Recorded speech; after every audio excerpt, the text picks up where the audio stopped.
quanto o homem troca Deus, né, por outras coisas e por outros, até por outros caminhos, né? Não queria pôr o termo teologia, mas por outros caminhos, né?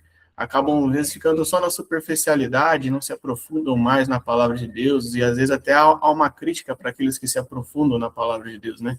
Então a gente vê que o homem, ele, ali representado, né, pelo homem ciumento, né?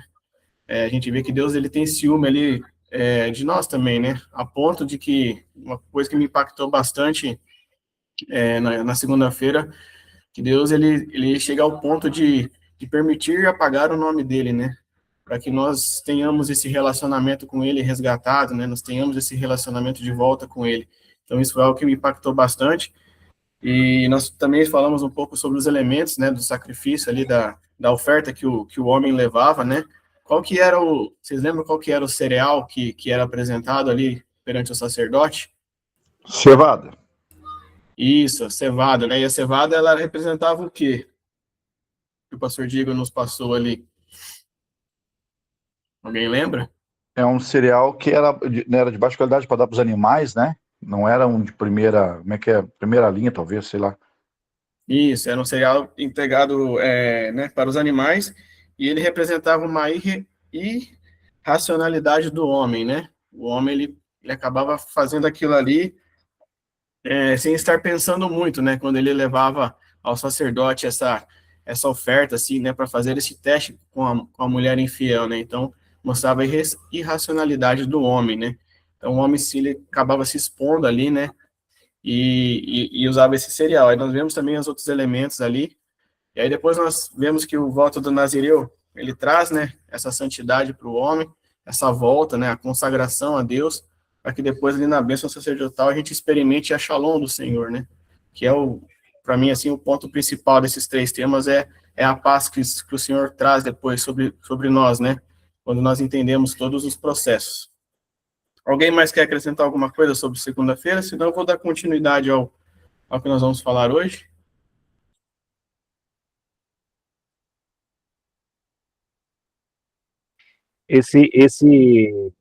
Não levantei a mão.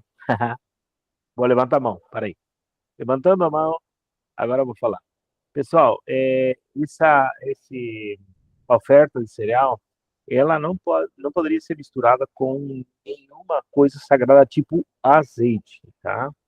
E isso tem uma conotação de que era um memorial de iniquidade. Então, tudo que é feito sem os elementos sagrados são para um memorial de iniquidade, certo?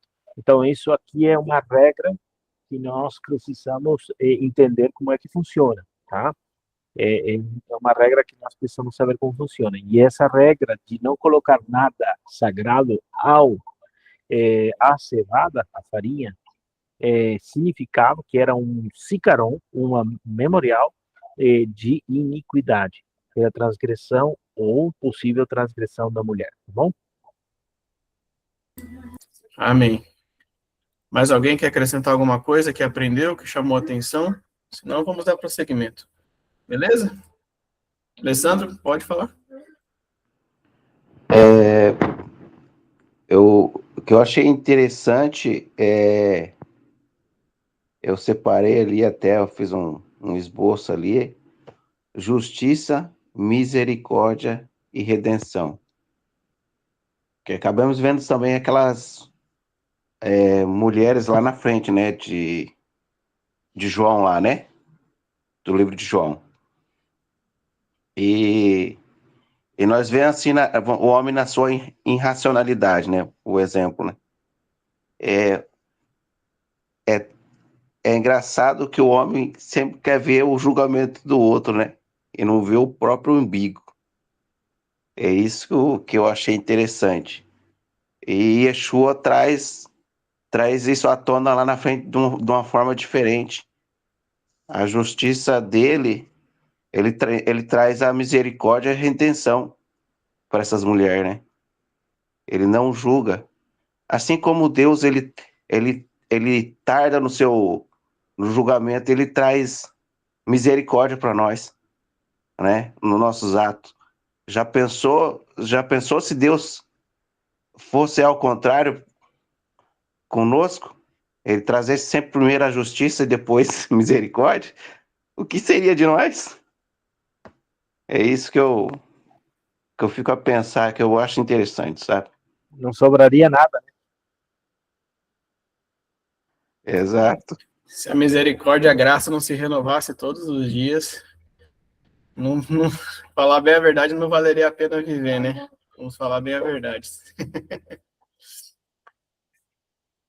Então vamos dar continuidade. Então, o que eu trouxe para nós hoje é a continuidade do que o pastor Diego estava falando. Então, nós vimos ali a parte ali do capítulo, né, do capítulo 5, versículo 11, até o final do capítulo ali, até o 31, e eu quero trazer a parte do Nazireu aqui para nós.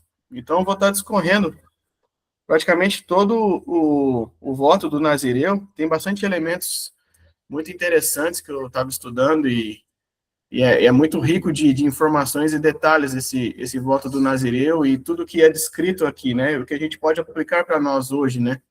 E aí, conforme eu vou falando, se os irmãos quiserem ir acrescentando, quiserem falando alguma coisa sobre o assunto, por favor, vai levantando a mão, a gente vai conversando. Mas eu quero aqui tentar ver se a gente consegue, a tempo, discorrer todo o capítulo 6 ali até o versículo 21, né? Passar todos os pontos ali do Nazireu. Lógico, às vezes de uma forma um pouco mais resumida, mas os irmãos que forem querendo acrescentar algo, por favor, vai levantando a mão. Então, ali o versículo 1 vai dizer assim, né? Versículo 1 e 2. E o Senhor disse ainda a Moisés, capítulo 6.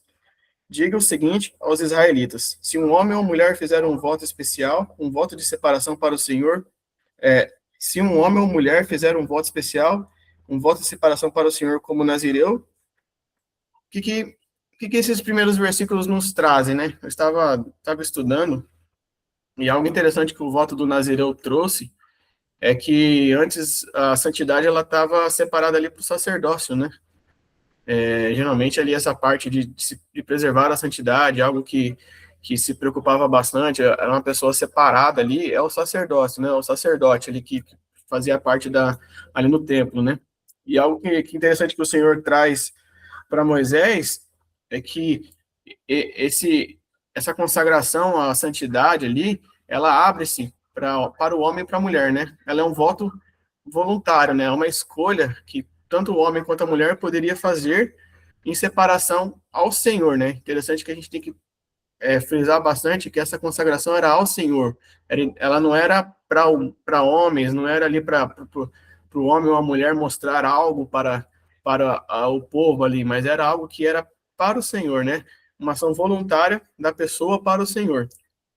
E aí é muito interessante que na visão judaica, o objetivo do Nazireu não era fugir do mundo, né? Até porque não tem como nós fugirmos e se isolarmos totalmente do mundo.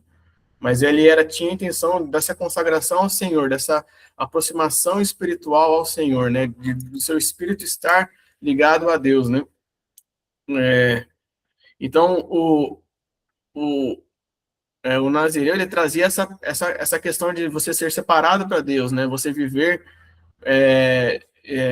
aquele período ali, muitos falam de um mês, mas às vezes, talvez o Pablo saiba melhor que eu, às vezes podia passar, não tinha certo um tempo, acho que determinado, assim, corretamente para seguir, mas durante todo esse tempo que o voto era feito, né, havia essa preocupação de estar exclusivamente separado para Deus, fazendo, né, tudo exclusivamente para essa santidade que a pessoa estava buscando ali para Deus, né.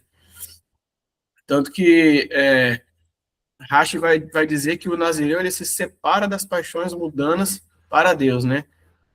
Tanto do pecado quanto até de coisas que você poderia realmente fazer. A gente vai ver mais para frente que muitas coisas a gente era permitido fazer, mas mesmo assim o Nazireu ele se abstinha disso, né? Até daquilo que era lícito, porque o objetivo era justamente a consagração a Deus, a busca à santidade de Deus, né? Não sei se alguém quer comentar sobre isso. Pode falar, Paulo. O interessante que é o contraste que tem entre o capítulo 6 e o capítulo 5, né? E no capítulo 5 a gente não encontra uma pessoa que não soube controlar seus desejos. E já aqui no capítulo 6 começa com uma pessoa que sim sabe o que quer, né? Então, em dois capítulos, um seguido ao outro, nos mostra o contraste que há entre um homem que sabe controlar os seus desejos de um homem que não sabe controlar os seus desejos. Né?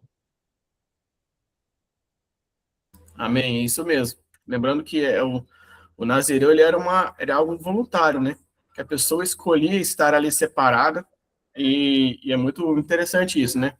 Tá ligado muito ao versículo em que Deus fala que, né, sede santos porque eu sou santo. Então era uma escolha a pessoa estar ali sendo separada para essa consagração ao Senhor. Amém? Então daí ele vai discorrendo ali. Então eu quero passar aqui alguns pontos. Qual que eram os pontos que o nazireu seguia ali, né? Primeiro está no versículo 3. Então ele terá que se abster de vinho e de outras bebidas fermentadas, e não poderá beber vinagre feito de vinho ou de outra bebida fermentada. Ele não poderá também beber suco de uva, e nem comer uva, e nem passas. Enquanto for nazireu, não poderá comer nada que venha da videira, nem mesmo as sementes e as cascas. Pode falar, Nino. Então, esse texto eu comentei com o pastor Diego na segunda-feira, né? E umas dúvidas que eu tinha ali. Até ele comentou dois casos na Bíblia que fizeram esse voto permanente. Foi Sansão, não lembro quem que era o outro, foi Samuel, acho que Samuel. Alguns dizem até que Paulo fez isso. Isso. Aí, a questão do tempo, ele falou, no mínimo, e no versículo seguinte ele diz, se a pessoa quiser voltar, fazer o voto, vamos dizer, ele volta a fazer as coisas atuais, antigamente, né? Como ele era normal. Então, no mínimo, o pastor Diego disse que era 30 dias, tinha essa contagem, lá que a pessoa, sei lá, ela fez o voto em Nazireu, ela tem que ficar pelo menos 30 dias cumprindo esse voto. Aí depois ela poderia desfazer. E essa questão dos 30 dias a gente vai chegar ali naquela parte ali. Se eu não me engano, ela é mais para frente, caso acaba sendo contaminado e ele tem que raspar e iniciar de novo a contagem. Essa contagem deveria durar pelo menos 30 dias, né? Ah, tá. Pode, entendeu? Então, sobre a questão do vinho ali, né? Algo bem interessante que ali não é simplesmente uma restrição alimentar que o nazireu devia, não era uma abstinência alimentar simplesmente que o nazireu deveria seguir. Mas algo interessante que os rabinos comentam e os sábios, né, comentam é que o vinho, eu pergunto para vocês, o vinho era pecaminoso ou era lícito? Era lícito. Lícito. Ele era lícito até o ponto de que se você vai falar da Torá, você não pode tomar, tá? Não se pode beber vinho, por exemplo, antes de expor a Torá. Isso é um princípio, tá? Agora, era uma bebida que circulava na rua normalmente. Isso é uma bebida que nós encontramos nas festas, né? No Shabat, nos casamentos, em várias celebrações, usava-se o vinho. E é interessante que, além ali, lógico, também fala um pouco associado à embriaguez, né? Com certeza, ele traz isso. Mas é interessante que ele os versículos, eles não se contêm apenas na bebida já pronta, né? Até o contato com a própria videira, o nazireu deveria deixar de lado, né? Achei muito interessante isso. Rashi vai citar que a Torá ela cria uma cerca ao redor da santidade do nazireu. Eu achei essa frase muito interessante também. E por mais que o vinho era lícito, né? O nazireu ele se afastava até das menores associações ao vinho. Então, tudo que era relacionado ali, ele não chegava perto para não se contaminar, né? E aí é interessante, porque algo lícito, ao mesmo tempo, não era permitido o contato. Alguém lembra de algo que Paulo falava sobre isso? Algum versículo que Paulo citava de algo lícito?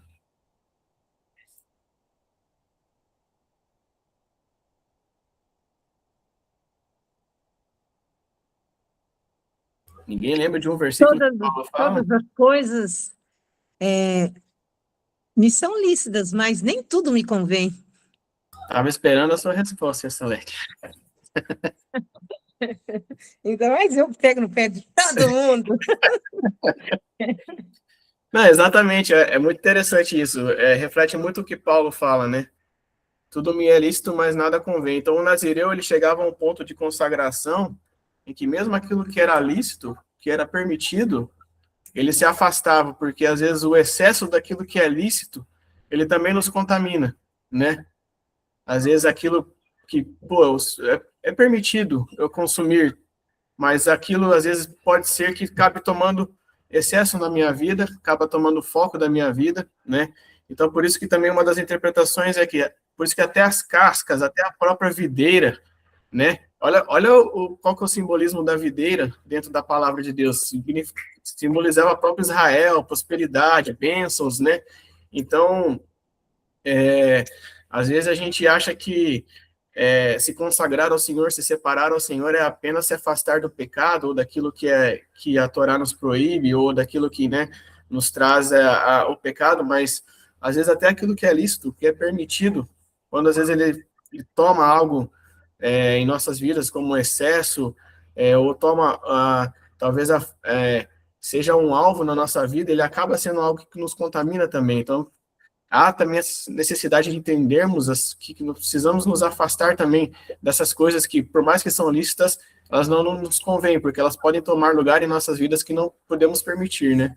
Pode falar, Ney, depois o Pablo fala.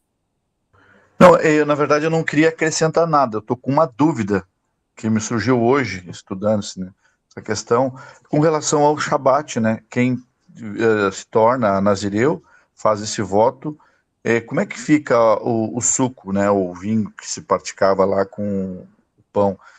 Eu não sei se tu sabe, o seu Pablo pode nos auxiliar. Eu fiquei pensando nisso. Não participa aí do? Como é que ou substitui? Como é que faz?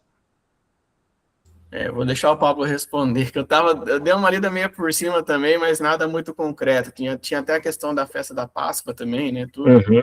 Mas já que o Pablo levantou a mão, se ele puder ajudar nessa Interessante essa pergunta, porque justamente um dia na aula lá, no Boticalhau, eu mencionei sobre quando a gente não tem vinho ou suco de uva, a gente pode fazer com água, tá? Então, vamos levar para o que é o Kiddush, que é a santificação do dia. Essa prática não é, desculpa, eu vou abrir um pouquinho aqui, mas eu estou meio escuro aqui, por isso que não abri a minha tela aqui, tá? Mas assim, essa prática do Kiddush, da santificação do dia, não está na Torá. Isso é uma prática tradicional, é tradição entre o povo de Israel. Você não vai encontrar em nenhum lugar que diga na Torá que você tem que fazer o Shabat com vinho e pão. Isso é uma boa tradição que nos traz à memória uma coisa, certo? Mas se você, no caso do Nazireu, se vamos levar que o Nazireu também praticasse a tradição judaica, como nós fazemos hoje o Shabat, ele o que usaria? Usaria água, certo? Somente que a bênção que você fala, lembra que você fala Baruch atah Adonai Eloheinu melech haolam, borei brit hagafen, Beshem Yeshua HaMashiach, amém, né? Você não dá essa bênção, porque essa bênção é justamente para o fruto da videira, certo? Então, nesse caso, você já não usa essa bênção e usa a bênção da água. O Niá, Yakol Niá Bedibaró, que seria, pela tua palavra, foram todas as coisas criadas, inclusive a água. Então, você dá outra bênção. Fechou? Essa não sei se responde um pouquinho a pergunta aqui, certo? Sim, perfeito. Tá. Agora, sobre o comentário, existem vários comentários, inclusive esse do Rashi que tu tá colocando aí, Rodrigo, para mim é um dos principais, né? Rashi, que é um comentarista francês, é muito eloquente, né? E que muitos levam ele como um rabino de cabeceira, né? Esse tema de Rashi aí é muito importante, mas tem um rabino mais novo, eu acho que é do século XVIII, ele vai falar que por que a proibição da uva, certo? Por que, desculpem, vamos começar de novo, vou organizar o conteúdo na minha cabeça. Ele fala assim, que a fruta do Jardim do Éden poderia ter sido uma uva e não uma figueira. Por quê? Por qual razão? Porque a uva, em sua decomposição, ou seu mosto de uva, ou sua fermentação, ela vai fazer você perder a consciência ao tal ponto que você não vai saber escolher o que é bom e o que é mal. Então, por isso que alguns dizem que o que está relacionado com o fruto lá no Gênesis, lá no Bereshit, é a uva, tá? Então, é somente para complementar algumas ideias e trazer algumas coisas que podem fazer ou não sentido, né? A nossa conversa, acrescentar nessa conversa. Mas é interessante, é um ponto de vista interessante que a gente deveria olhar, né? Beleza? Sim, eu também estava vendo que muitos, tem alguns rabinos que falam sobre o vinho e a consciência espiritual, né? Diz até o Talmud diz que quando entra o vinho, sai o segredo. Então, é muito interessante. Verdade. Muito interessante isso, né? Mas, assim, a ideia que eu pude ter desses versículos é que, por mais que algo me é lícito, sempre tem que fazer aquela pergunta. Por mais que me é lícito, isso está me aproximando ou está me afastando espiritualmente de Deus, né? A minha santidade está mais próxima de Deus ou está me afastando, né? Então, a lição que eu tiro desses versículos para o Nazireu é que a santidade não é apenas evitar o pecado, né? A consagração não é apenas evitar o pecado, mas é a gente governar os nossos desejos, aquilo que por mais que é lícito, eu escolho não fazer também, em prol da santidade ao Senhor, nessa consagração ao Senhor, né? Controlando os meus prazeres, controlando até meu apetite, meu apetite, né? Escolher, então, conscientemente dominar o meu coração, né? Em razão de buscar o coração de Deus, né? Então é isso que eu tiro de lição nesses versículos. Alguém mais quer acrescentar sobre esses versículos ou podemos passar para os próximos? Creio que o Palmeiras está com a mão levantada aí, tá? Ney, quer falar, Ney? Tava desde o começo, mas eu acabei tirando, mas eu posso falar assim, o que me deu uma coceirinha aqui para falar, rapaz.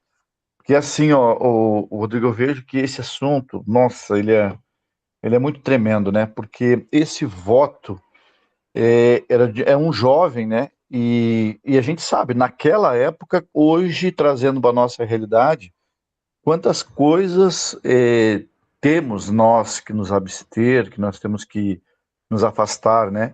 E para ele não foi fácil. Para um nazireu não era fácil, porque a juventude dele tinha festas, né? Que era vinculada à uva, onde os jovens participavam, lá o amassamento das uvas com os pés. Então tinha uma questão assim bem interessante que ele se abstinha, ele se afastava e via os amigos deles fazendo, ele não podia fazer. Trazendo para a realidade de hoje, sabe, Rodrigo, isso que eu queria comentar. Muitas vezes a gente, não vou fazer isso, eu não posso fazer aquilo. Não se trata do não poder, eu vejo, né?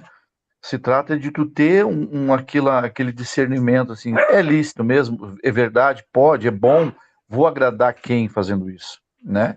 Então ele fazia com o intuito de ter, assim, um estreitamento com o Senhor, de fazer um voto ali e seguir a risca, né?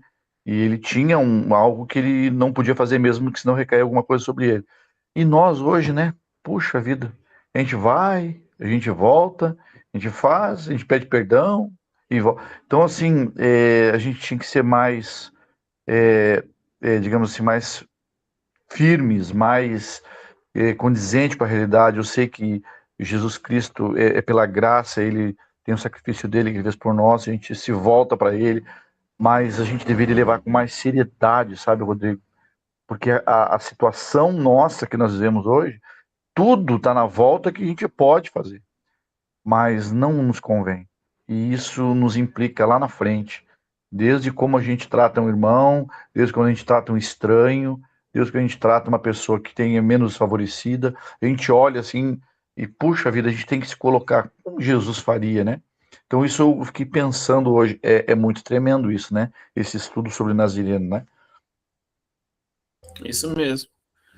Muito bom, né? É isso mesmo. É evitar o contato ali até com a casca, até de relar na videira, de chegar perto das sementes, né? Tudo aquilo a gente tem que se afastar e ver que se realmente está agradando ao Senhor ou não, né?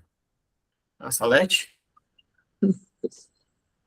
Eu estava aqui pensando, tanto Samuel como Sansão, se desde pequenininho eles já tinham isso, foram eles que escolheram o nazirenato? Nazirenato? Vocês entenderam? Será que foram eles? Porque quando Ana estava ali orando, que chegou um profeta, né? E falou para ele, para ela que ela estava embriagada, daí ela, não, eu tô atormentada, né? Porque ela queria tanto um filho, e ela falou, Senhor, eu te dou esse filho. Fez isso, e realmente ela deu esse filho, Samuel, né, que ficou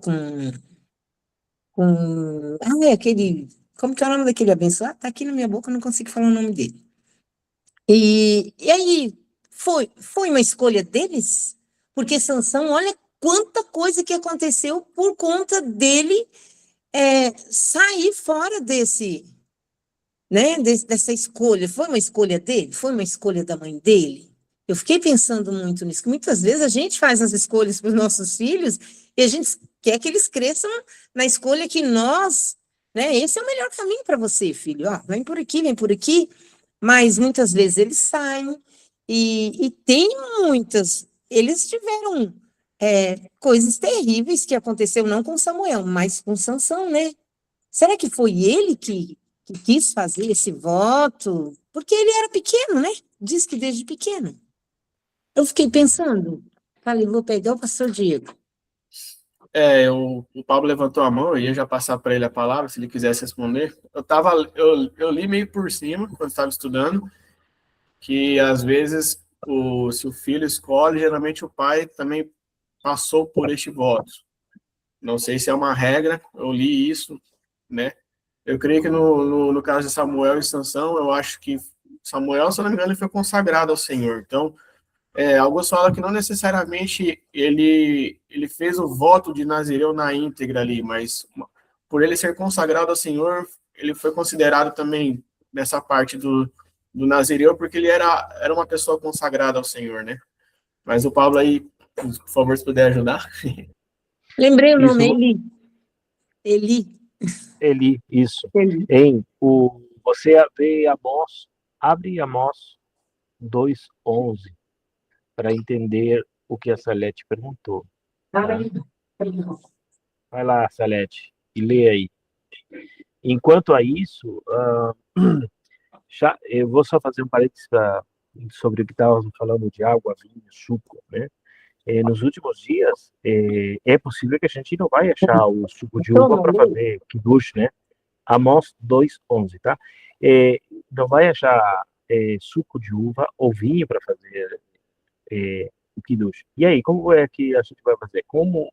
Porque são perguntas que às vezes a gente se faz e, e fica no vácuo aí porque acha que todo mundo vai pensar que é louco, né? Mas nos últimos dias, como é que o Eterno vai tratar o seu povo, né? E quando isso acontecer, o que que eu vou fazer? Vou usar o que para fazer um kiddush de Shabbat, né? Vocês sabem que o Shabat, a tradição sobre o Shabat vai além de um pão e vai além de um suco de uva, né? Vai além de ler os salmos, recitar o Shema e vai além de também dar a bênção sacerdotal, né? Então, porque existem mais coisas dentro de a tradição de Shabat. Mas e nos dias que estão por vir, que estão por chegar, como é que vai ser? Né? Então a gente tem que ficar bem esperto enquanto isso, e esse é o momento, esse é o lugar para a gente conversar sobre isso. Salete, lê Amós 2:11, por favor.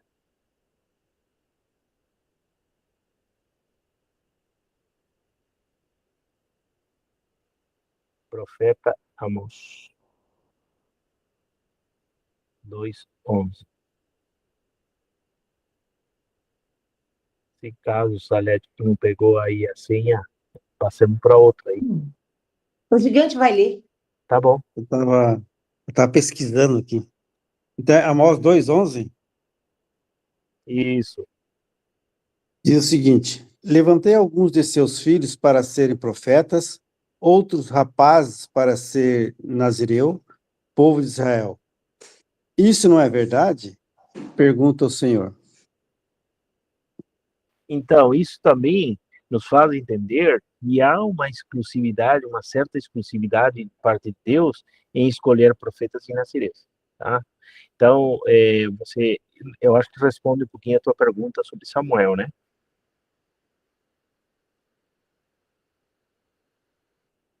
Cri, cri. Sim, pastor, sim, irmão, de Samuel e de Isso, Sansão, né? de Sansão, isso. Beleza? Então, e lá em Atos capítulo 18, vamos entender que o próprio Paulo se faz cortar o cabelo, né? A cabeça. O cabelo, né? Então, isso indica que ele era Atos, capítulo Hechos, Atos 18, né? E vai falar ao respeito sobre ele se faz, né? Cortar o cabelo, né? É isso mesmo, só lendo ali rapidinho, gente. Paulo ficou ali muitos dias, se despediu dos irmãos e navegou para a Síria com Priscila e Áquila. Então Paulo raspou a cabeça em Secreia, pois havia feito um voto. Então, né, nós sabemos que depois, se der tempo ainda, a gente vai ver que no final quando o nazireu entrega a oferta, né, o último passo ele é raspar o cabelo, né? Amém? O Adilson pode Qual foi falar? a referência que você leu, Rodrigo? Atos 18:18. Shalom, irmãos. Só complementando, eu acho, tanto Sansão quanto Samuel, houve ali uma cura por parte do Senhor, que a mãe dos dois eram estéreis, né? Tanto Ana quanto a mãe de Sansão eram estéreis, e quando o Senhor permitiu que elas gerassem, o Senhor já escolheu Sansão no ventre da mãe, mas Ana, ela entregou o Samuel como nazireu e já pequenininho mandou ele para o templo. Isso bem, muito bem observado isso. Amém, irmãos? Então vamos para a próxima parte. Então nós vemos que o nazireu ele era um ato voluntário. Nós vemos que o nazireu ele se abstém, então, né, ali da parte do vinho. Ele escolhe se abster de tudo, né, até daquilo que é lícito, para se consagrar ao Senhor. E aí nós vamos no versículo 5, que eu acho que dá uma boa conversa. Versículo 5 vai dizer assim: então, durante todo o período do seu voto, de separação ou consagração, nenhuma lâmina será usada em sua cabeça, até que termine o período de sua separação para o Senhor. Ele estará consagrado e deixará então crescer o cabelo de sua cabeça. Amém? No pensamento judaico vai dizer que o cabelo comprido, né, o cabelo, ele não era apenas um detalhe externo, mas ele representava uma manifestação visível de uma realidade espiritual invisível, o que o nazireu estava passando ali, né, essa consagração. E aí vem a parte do cabelo do nazireu como uma coroa espiritual, né? Eu estava estudando sobre isso e queria trazer um pouco, se o Pablo puder também acrescentar um pouquinho sobre essa parte da coroa, eu achei bem interessante. Então, a palavra nazir, né, o nazireu, ele vem da raiz nezer, que significa coroa, né? Ou diadema, uma consagração real, ou uma separação santa ali da pessoa, né? Então, isso muda totalmente o entendimento que a gente tem sobre essa parte, né, principalmente do cabelo. Eu acho que do nazireu, ela é aquilo que mais é expressivo ali, né, que demonstrava que aquela pessoa, ela estava separada, que aquela pessoa, ela estava vivendo algo diferente para o Senhor, né, então era algo visível ali que ficava para todos verem isso, né. Então, ela o cabelo funcionava simbolicamente como uma coroa espiritual, né? É interessante que nós vemos essa palavra Necer, ela é usada também dentro da Torá como a coroa do sumo sacerdote, aquele diadema que o sacerdote usava na testa, né? Era chamado de Necer HaKodesh, né? Acho que é isso, se eu não me engano. Que era aquela lâmina dourada que a gente já viu nas vestes do sacerdote, que ele usava ali, né? Era também trazido essa palavra Nezer, essa coroa, em hebraico, também simbolizava as coroas da realeza, né, dos reis, e também significava os objetos que eram separados para Deus, né? Nós vemos no tabernáculo, vários objetos eram separados ali para Deus, então também essa palavra significava isso também, né? Então tudo isso é atribuído àquele que está se consagrando ao Senhor, aquele que aceita vestir essa coroa espiritual, né, simbolizada ali pelo cabelo comprido, né, ali que nós vemos do Nazireu, né? Aí nós também vemos que o cabelo ele é uma manifestação externa. Desculpa, eu estou lendo aqui minhas anotações, porque eu não lembro tudo de cabeça, tá? O cabelo é uma manifestação externa da santidade interna. Eu achei muito legal isso também que eu estava pesquisando. Então, aquilo aquela santidade que o Nazireu estava vivendo internamente, aquela busca, ela era o cabelo se tornava essa manifestação externa dessa busca, dessa santidade, né, dessa separação, né? Então, tornava-se visível, era algo que comunicava uma testemunha ali dessa dedicação, né? E mostrando que aquela pessoa ela pertence a Deus de um jeito especial, né? Ela se separou de um jeito especial.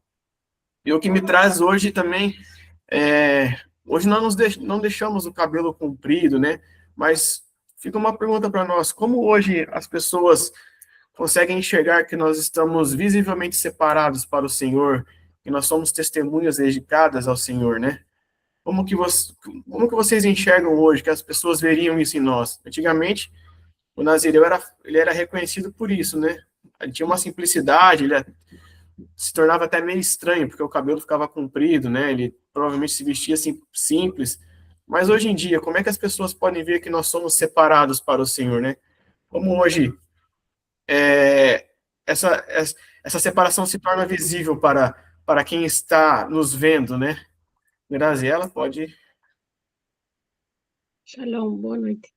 Eu acho que uma coisa que fica bem visível para os demais é o nosso comportamento, o nosso testemunho, a nossa forma de vestir, a nossa forma de nos comportar por onde nós andamos, que eles vejam que nós somos pessoas apartadas, diferentes das demais.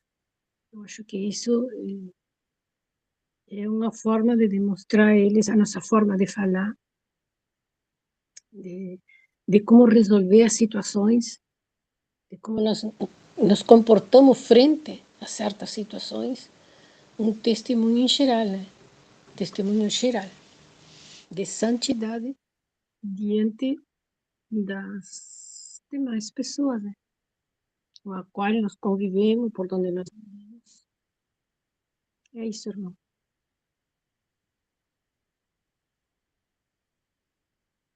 Amém. Pablo ali colocou que o mapa do tesouro para responder está na cabeça, na nossa mente, né? Ali a Maria Luísa colocou a guarda do Shabat, festas bíblicas, a Torá, né? Viver isto, né? Eu acredito que quando vivemos a Torá é impossível, acho que as pessoas não perceberem, né? Acho que fica visível. Não sei nem como a gente explicaria, né? Mas acho que fica claro, né? Quantos testemunhos todos nós temos de que alguma coisa diferente você tem.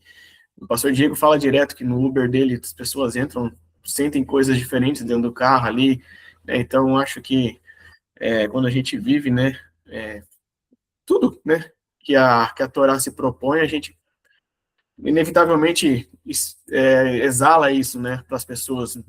Que nem ele fala, algo, é uma espiritualidade invisível que acaba se tornando, sei lá, visível de alguma forma, né? O Ney? Bah, Rodrigo, que fria eu me meti, hein? Eu era para ter falado primeiro que a irmã lá. Pois é, a irmã falou tudo, rapaz. Assim, do que eu imagino, sabe, Digão? Porque a gente aprende muito que dentro do sentadinho no banco, lá estudando, vendo, se comportando, olha o nosso comportamento dentro da igreja, como é uma benção, dentro do templo, né? É muito legal. Mas e como é que a gente se comporta quando uma pessoa corta a frente da gente no trânsito? Quando um rapaz é mal educado no mercado que corta a frente?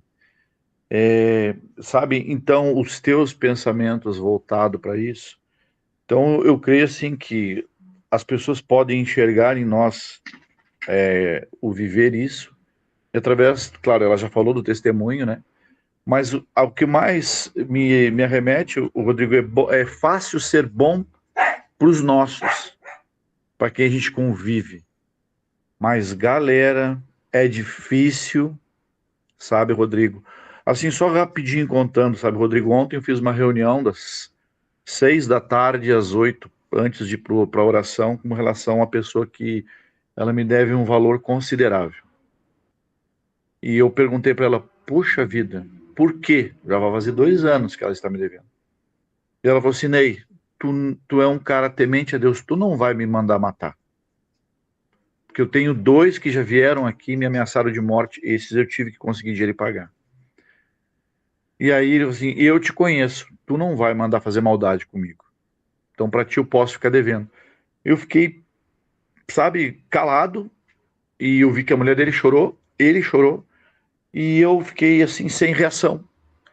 E aí ele falou assim, se fosse outra pessoa, com certeza tu ia mandar dar cabo de mim. Então assim, olha que tristeza a gente ouvir isso, sabe, Rodrigo? Então, e os nossos pensamentos? A gente tem que levar cativo ao Senhor. Porque nas dificuldades eu vejo que é o nosso maior desafio.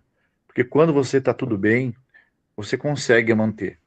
Agora, quando você bate a água, quando o troço vem para cima, é difícil, sabe, Rodrigo? Então, era isso que eu queria deixar aqui, respondendo a tua pergunta, que é um trabalhar de Deus, porque é só pela misericórdia mesmo, né? Amém? Amém. Alessandro?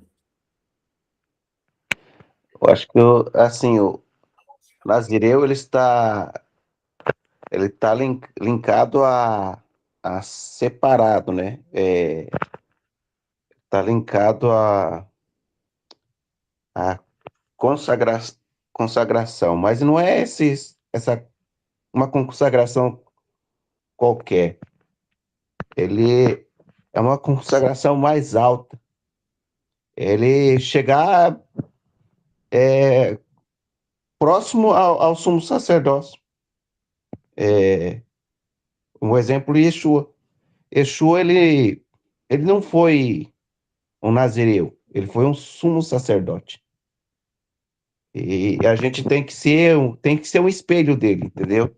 Para mim, é isso aí. A gente tem que viver o que Yeshua viveu. Esse é para mim, que é um nazireu. Uma consagração mais alta. Amém. Pode falar, Pablo. Depois dessa do Ney aí, difícil, né? Vai dizer o que para o camarada que reconhece, né, a pessoa uma oportunidade de salvação, né?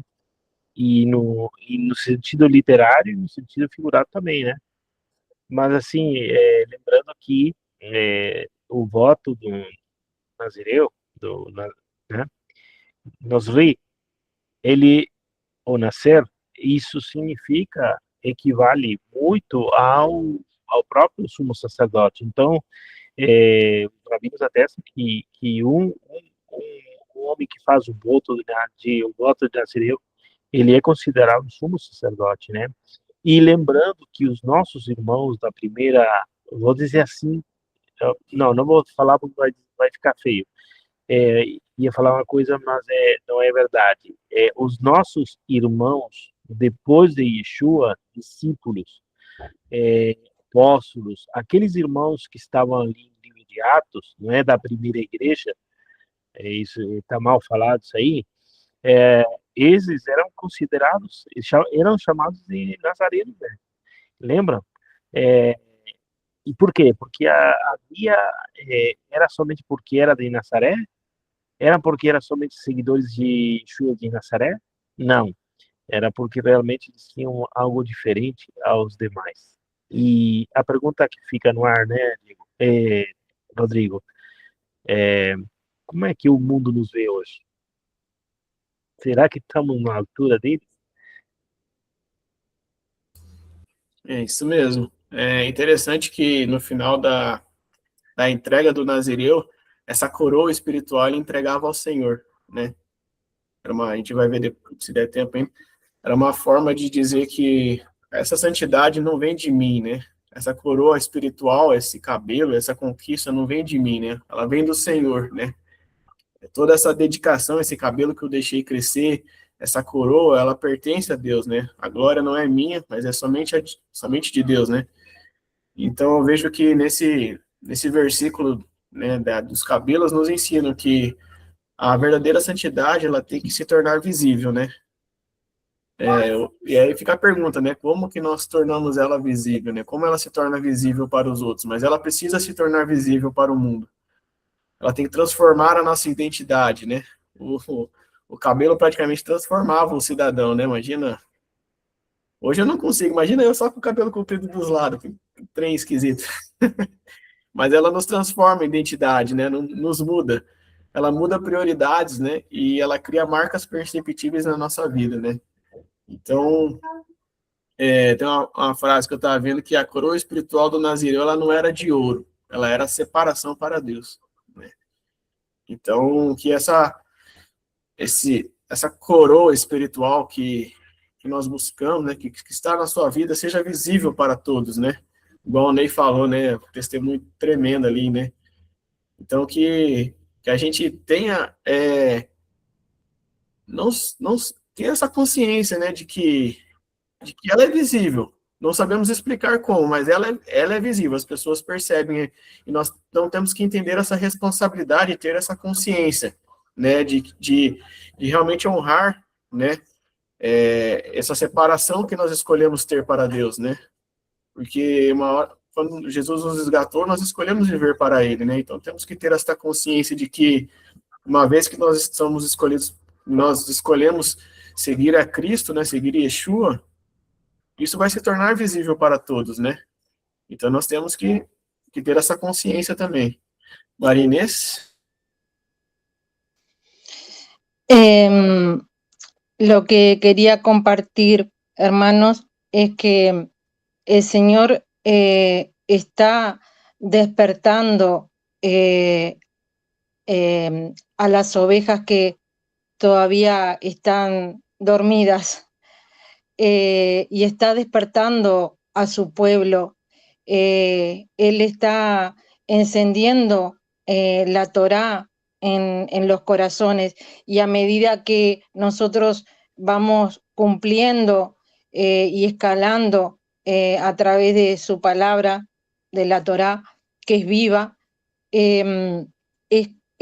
como un pacto que estamos haciendo frente a Él de consagración. Y, y acá quería compartir, y Él también hace un pacto con aquellos que cumplen su palabra. Y aquí en Hebreos 8, 10, quería compartir este versículo que dice: porque este es el pacto que haré con la casa de Israel. Después de esos días, dice Adonai, pondré mi Torá en sus mentes y la escribiré en sus corazones, y yo seré su Elohim y ellos serán mi pueblo. Amém. Isso mesmo. Amém, irmãos? Alguém mais quer comentar sobre os cabelos? Ah, uma parte interessante que não fala da lâmina, né? A lâmina eu estava pesquisando e muitos rabinos eles associam a lâmina como um controle externo, né? É o controle externo, aquele que vai te impedir, né, de seguir com com essa consagração, né? É a intervenção humana, é o controle da aparência, né? Que a gente às vezes quer ter, né?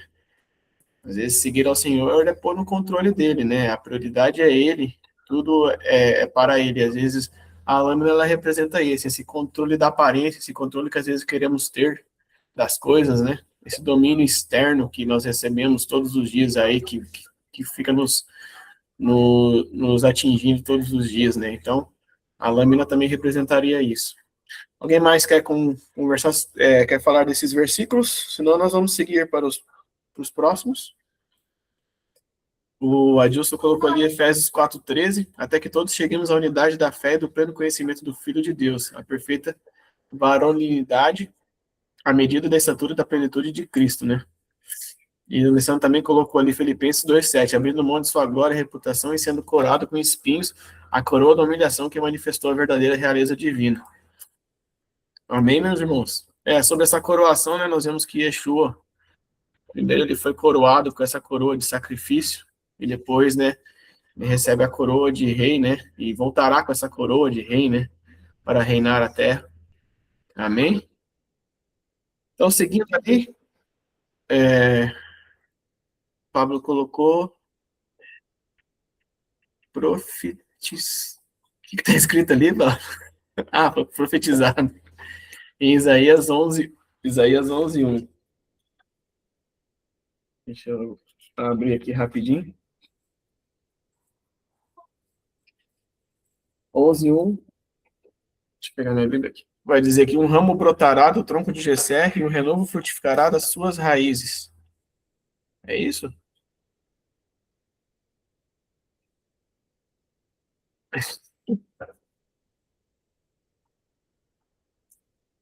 Ah, entendi. Tem a mesma conotação a palavra para raiz, o que foi escrito em hebraico diz que ele um renovo, né, isso aí, né? E aí vai dizer que e para aí, né, a palavra que está uma raiz é justamente nascido, e um nascido será a sua raiz, tá? Então, Yeshua, ele é profetizado já em Isaías como esse homem, né? Eu digo, como pode ser que, com todas as profecias caindo sobre ele, os homens não se deram conta? Volta a mesma pergunta, né? Alguns dos homens não se deram conta, né? Então, é interessante, né? É interessante, muito interessante isso aí. Amém. Seguindo, então, ali a parte de números, agora o versículo do 6 ao 8, né? Vai dizer ali sobre a questão da morte, né? Então, durante todo o período de sua separação para o Senhor, ele não poderá aproximar-se de um cadáver, mesmo que seja do seu próprio pai ou mãe, ou irmão morra, ele não poderá tornar-se impuro por causa deles, pois traz sobre a sua cabeça o símbolo de sua separação para Deus. Então, interessante ali que o Alessandro colocou mais alguma coisa ali, esse mapa profético de como Yeshua viveu e de como nós hoje somos chamados a manifestar o reino de Deus. É isso mesmo, Alessandro. Essa passagem fala exatamente isso mesmo. É um mapa profético, a condução de como nós devemos ter para manifestar o reino de Deus. Isso mesmo. Tem o... Deixa eu ver se eu anotei aqui. 1 Pedro 2:9 vai dizer assim, né, que vós sois geração eleita, sacerdócio real, nação santa, povo de propriedade exclusiva de Deus, para que anuncieis as grandezas daquele que vos chamou das trevas para a sua maravilhosa luz. E é isso aí mesmo que o Alessandro falou, né? Uma vez que separados como nação santa, nós somos chamados para manifestar o reino de Deus. Amém? Então ali, a partir do momento que o Nazireu ele tem o cabelo, né, esse símbolo da coroa ali, esse símbolo de separação ao Senhor, ele não deveria tocar em nenhum morto, nem mesmo no seu próprio familiar, né? O que a morte simboliza? Alguém quer dizer? Separação? Isso, separação, né? Separação da vida, né? A própria palavra diz, né? A morte, ela não condiz com a vida. A morte não é algo que Deus tinha como plano, né? Para nós, né? E sim vida eterna. Então, é esse contraste, né? Contraste da pureza, do pecado, né? A consequência do pecado é a morte. Então, o nazireu, é interessante que até a própria família ele não poderia nem chegar perto ali, por causa dessa escolha. O nazireu ele tinha que sempre escolher a vida acima da morte, né? A pureza acima da corrupção e Deus acima de todo qualquer vínculo natural, né? Que venha afastá-lo da sua decisão, né? E hoje nós trazemos para a nossa vida também, né? Um afastamento de pecado, é uma escolha de viver uma nova vida espiritual, né? Já morremos para nós mesmos e vivemos para Cristo, né? Somos nova criatura. Então, e é isso que eu entendo que esses versículos trazem para nós, né? Somos uma nova criatura, então toda aquela natureza pecaminosa, aquilo que nos trazia a morte, tem que ser abandonado. Nós não podemos chegar perto mais, né? Porque agora nós fomos separados, né, das impurezas do mundo. Por mais que estamos no mundo, né, não podemos sair do mundo, a impureza ela não pode estar mais em nós, né? No momento em que nós cremos em Yeshua, no sacrifício que ele fez por nós, né? Então, até o próprio, né, Jesus fala que deixe os mortos sepultarem seus mortos. Como o Alessandro colocou, nós somos chamados para manifestar o reino de Deus. Então, há uma prioridade que tem que estar em nossas vidas absoluta, que é o reino, né? Então, não podemos nos contaminar com mortes e nem nos preocuparmos com isso, né? Temos que sempre priorizar a vida e a manifestação do reino de Deus, né? Acima de todas as coisas. Alguém quer comentar sobre isso? Acho que essa talvez é uma parte mais tranquila. O versículo 9 ao 12 vai dizer, então, se alguém morrer repentinamente perto dele, contaminando assim o seu cabelo que consagrou, ele terá que raspar a cabeça 7 dias depois do dia da sua purificação. E no 8º dia, ele tem que apresentar ali duas pombos, duas rolinhas e 2 pombinhos ao sacerdote na entrada da tenda do encontro. Então, o sacerdote oferecerá essa oferta pelo pecado e outro pelo holocausto, para a propiciação por ele, pois pecou ao se aproximar de um cadáver. Naquele mesmo dia, o nazireu reconsagrará sua cabeça, então ele se dedicará ao Senhor pelo período de sua separação e trará um cordeiro de 1 ano de idade como oferta de reparação.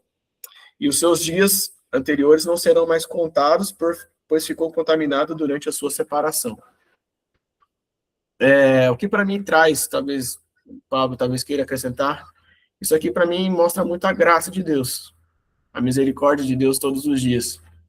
Porque por mais que nós nos separemos, né, nos colocamos separados para o Senhor, ainda assim nós, como que eu posso dizer, ainda nós somos, temos a nossa fragilidade humana, ainda somos dependentes, não podemos esquecer disso, né? Então, ali, por mais que o nazireu ele tenha se separado, às vezes, por involuntário, ele pode sofrer uma contaminação, né? E aí ele teria que, né, fazer uma oferta de sacrifício pelo pecado, por ter, né, depois por holocausto ali de uma oferta de reconciliação, e aí sim rasparia o cabelo e começaria tudo de novo, né? Mas isso me traz a ideia de que nós precisamos da graça de Deus todos os dias, né? E dessa dependência da graça dele todos os dias, porque senão não teria como, né? Nós não seríamos, aí nós seríamos perfeitos demais se não dependêssemos da graça do Senhor todos os dias, né?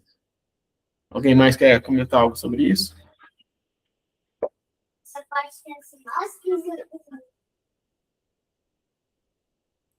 Não? Tranquilo? Pablo, a gente continua ou encerra aqui? Que daí tem a parte da entrega do ritual. Como é que tá o pessoal aí? Tá bem? Estão vivos? Estamos aqui. O alto nível, né? E a alta responsabilidade eu tô gostando. E a alta responsabilidade que não poder se achegar nem os pais, né?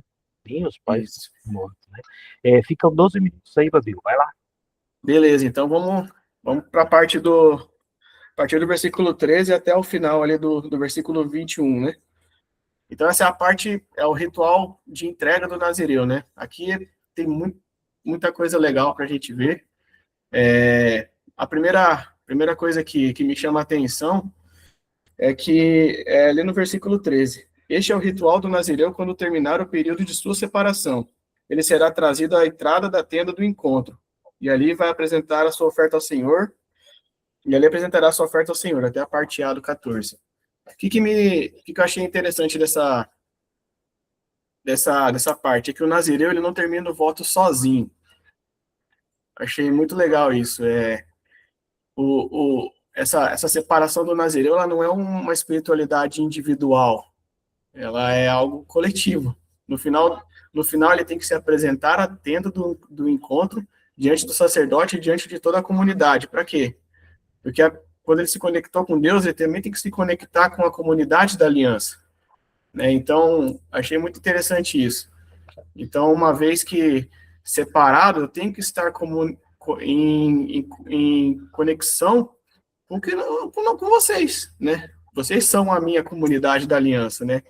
Então, mesmo eu estando separado, fazendo algo, mesmo que a nossa busca pela santidade tenha essa parte individual ali, em si ela não é individual, ela é coletiva. Eu estou junto com vocês, estamos buscando a mesma coisa, né? Então, achei interessante que o Nazireu, por mais que ele passe ali o período sozinho, nós às vezes entendemos isso, que parece que é algo solitário, no final ele tem essa entrega e a conexão com a comunidade novamente, né? O Alessandro vai colocar que Yeshua, por ser separado, tem autoridade sobre a morte, não limitado por nenhum prazo humano, interesse, né? O Nazireu, mesmo separado, não pode tocar. Não entendi a parte final, Alessandro. Acho que é mais fácil se quiser falar para explicar.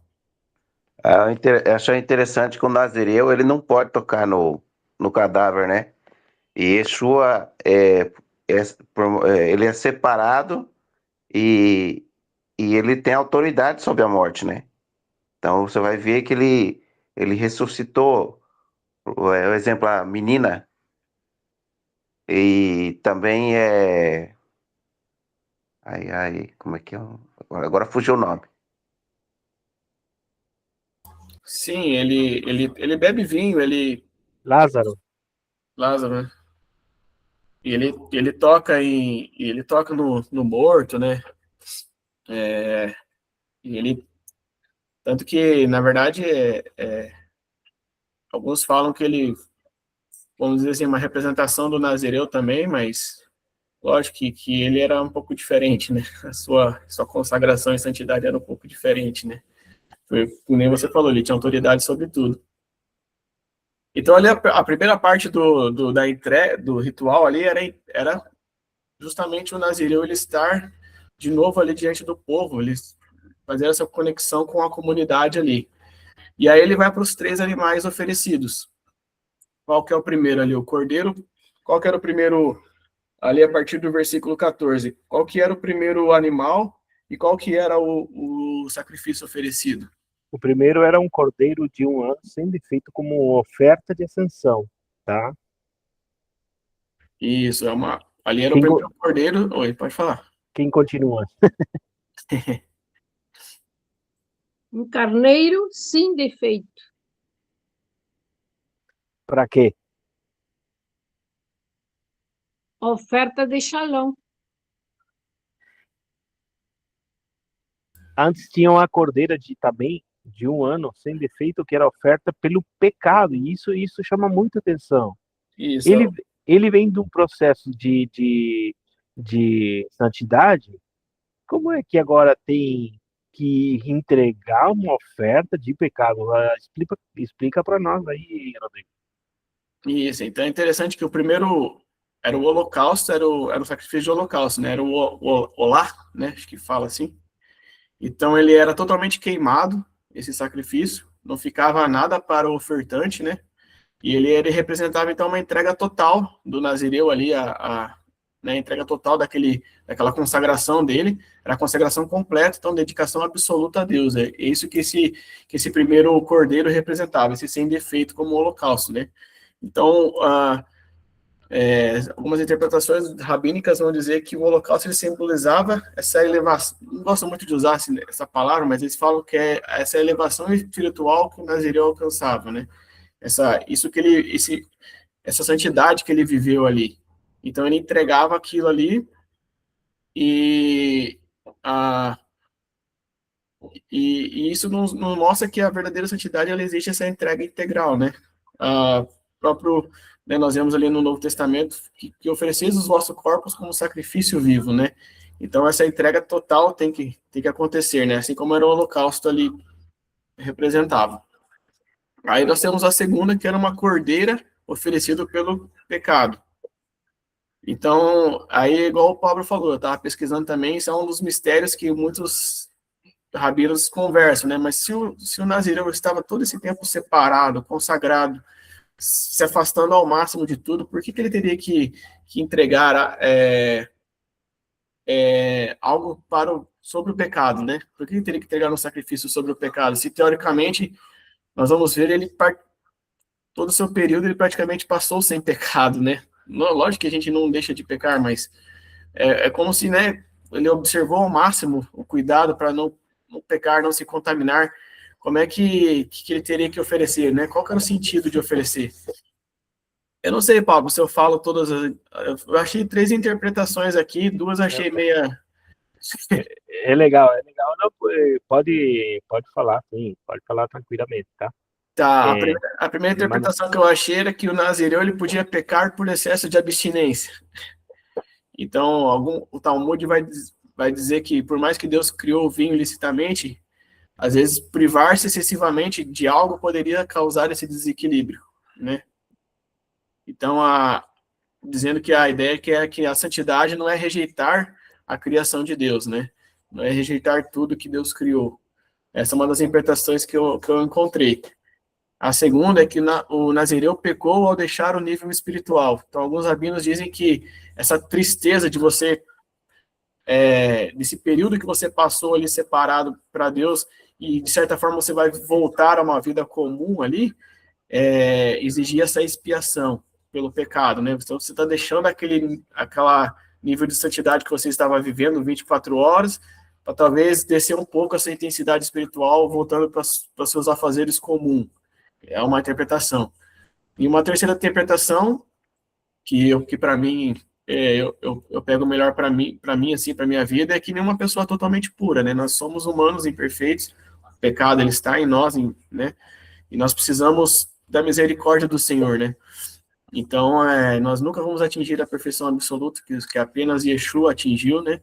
Então, há essa necessidade pela expiação, por mais que nós busquemos a nossa santidade, vivamos isso intensamente, ainda há sim a necessidade de que a graça divina precisa nos alcançar, precisamos ser perdoados pelos nossos erros todos os dias, né?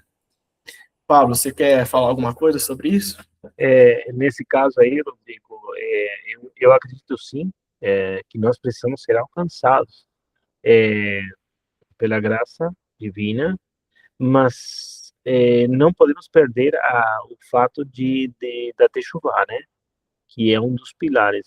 Nós precisamos confessar o nosso pecado. A graça nos alcança, sim. Glória a Deus. E eu 102% contigo. Mas nós precisamos diariamente confessar pecados, né? Então, é isso que atrai essa graça do Eterno hacia nós.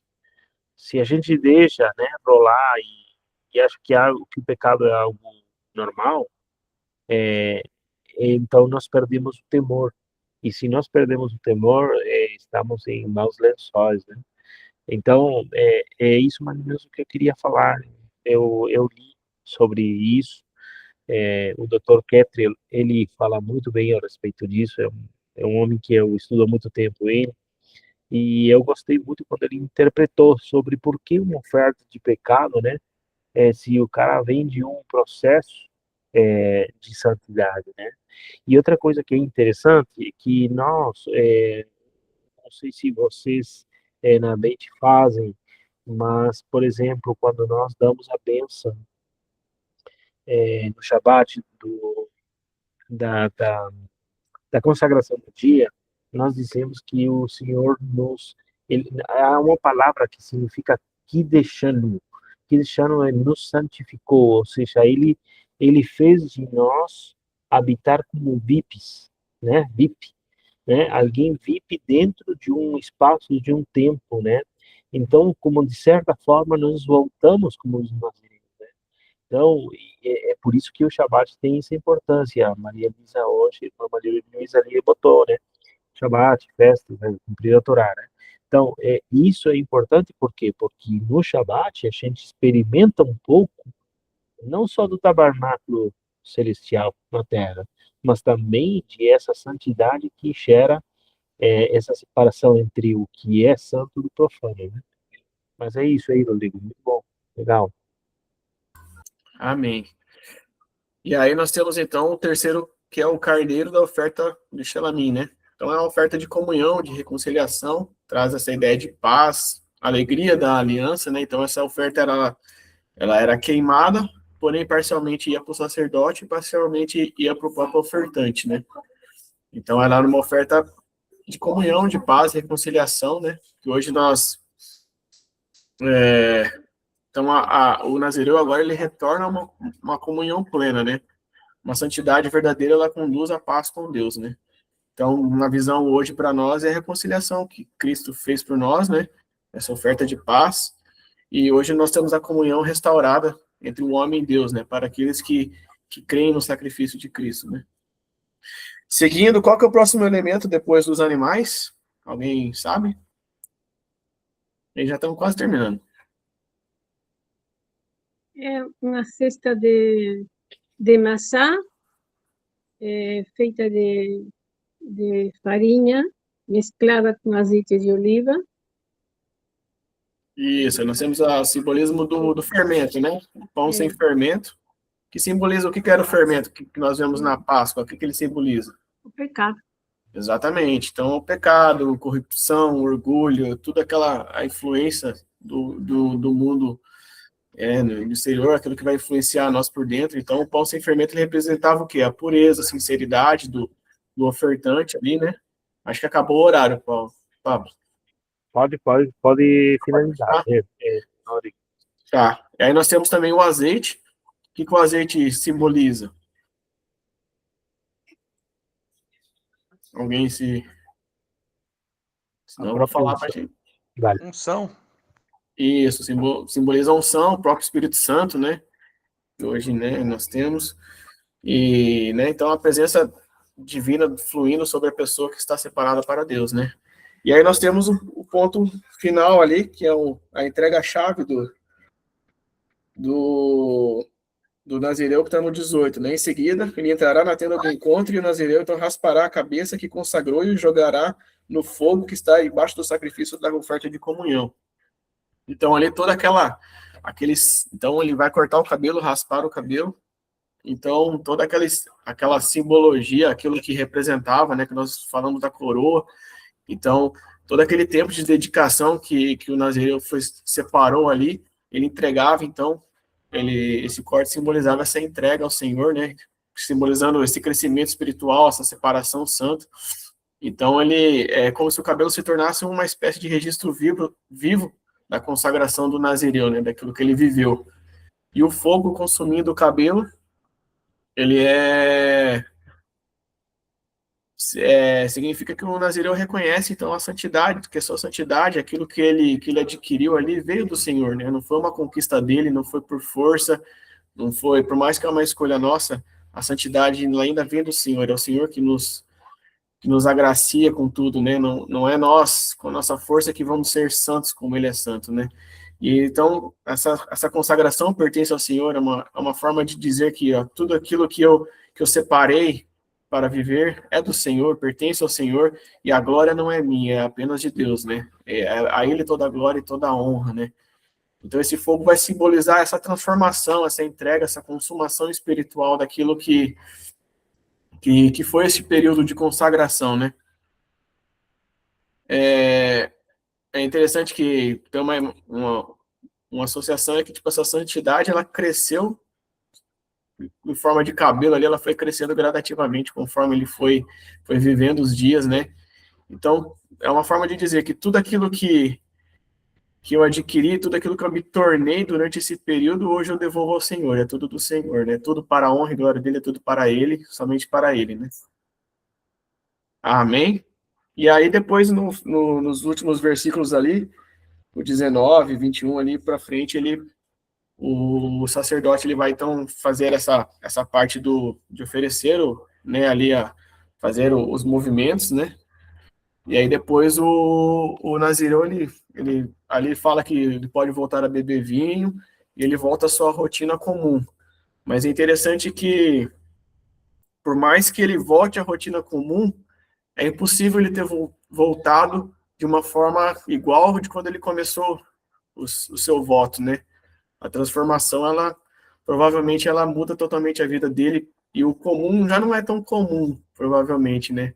Mas nós sabemos disso, né? Uma vez que encontramos Yeshua e ele tomou a nossa vida e somos dele, por mais que a nossa vida voltemos a fazer o comum, ela não é mais comum, né? Porque algo dentro de nós mudou. Houve uma transformação em nosso coração, na nossa forma de ver todas as coisas, né? E seria isso. Foi um pouco comprido. Quis Muito tentar bom. passar toda a parte do Nazireu ali. Sei que às vezes tem muita coisa que dá para a gente aprofundar mais, mas que fique para sábado, né? Fazer o fechamento ali da bênção sacerdotal e tudo que a gente estudou anteriormente ali, os pontos que faltaram. Amém?